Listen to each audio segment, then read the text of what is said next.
Hi, welcome to the Real Estate of Things. My name is Michael Brown with the Brown Residential Group. I'm here with Austin Bates from Homeowners Financial. How are you, my friend? Great, how are you? Good. It's cooking out there, 112 this week. Not looking forward to that. But today we're going to talk about investing in real estate. Love it. So, I'm going to let you start this week.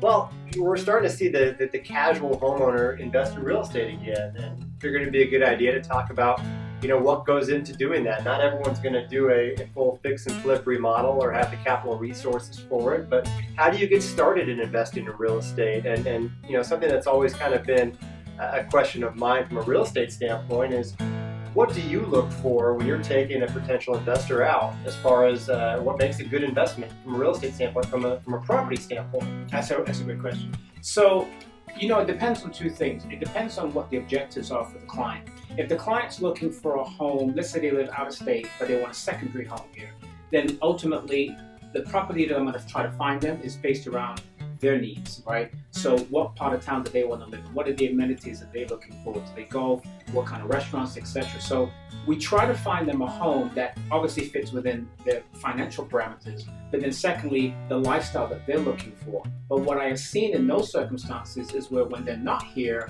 they'll want to use that unit potentially as a vacation rental.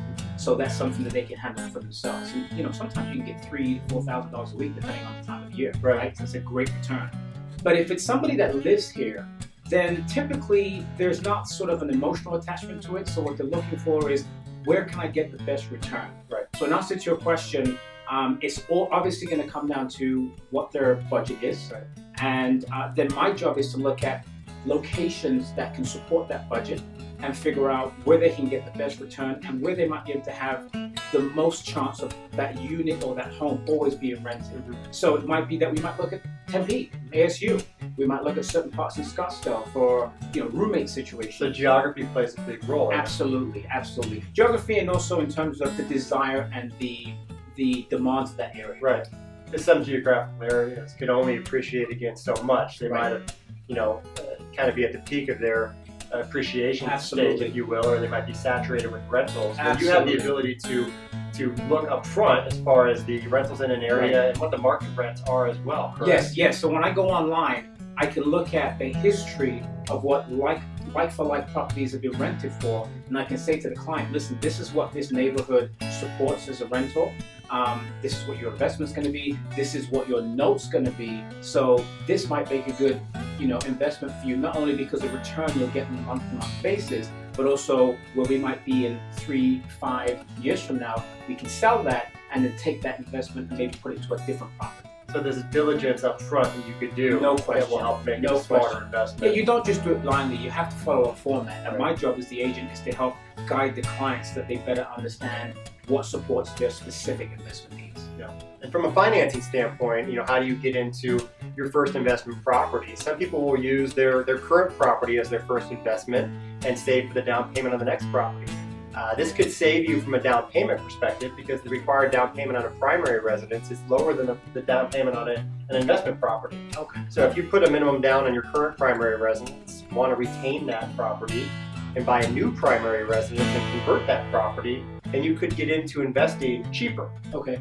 Whereas if you're going to buy, if you're comfortable in your house, you don't want to sell it, you don't want to move, you just want to buy your first investment property, you're looking at a 15 to 20% down payment requirement. Now, back in the heyday, this was as low as 5 or 0%, but if you get into an investment property at 0 or 5%, you're negative cash flow right off the bat. Right. So now with the rules the way that they are, a 20% down payment requirement is kind of the bread and butter. You could do 15, but you're looking at a higher monthly payment. But when you buy that first investment property, you don't want to be out every month. You want to cash flow from that. So the bigger the down payment that you put down, the better chance you have of cash flowing. Do you think that at this particular time that the average person out there, is this a good time for them to get into the market as opposed to before where it was just, very cutthroat California and Canadian investors? What about the average guy out there? Can you do it now? You're seeing less cash investors coming into the market now, so the opportunity to invest from the casual homeowner is increasing.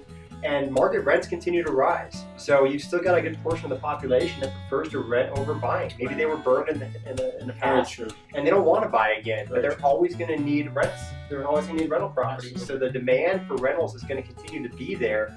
And you get people that are fixing and flipping properties, which is more of a business standpoint, need more capital to it. But from the casual investor, picking up an investment property or two right now is a great time to do it, because you're going to have demand to get that property filled, and you're probably getting cash flow right off the bat. I couldn't agree more. Listen, this is a big subject. There's so much that we could go into. I think that the goal today is just to let you know that the timing is good. If that's something you've been considering, sit down with Austin, go over a financial plan, sit down with me, figure out the right kind of property, and bingo, we'll get you out there and get you a property. This is the Real Estate of Things. Have a great day. Thanks for stopping by.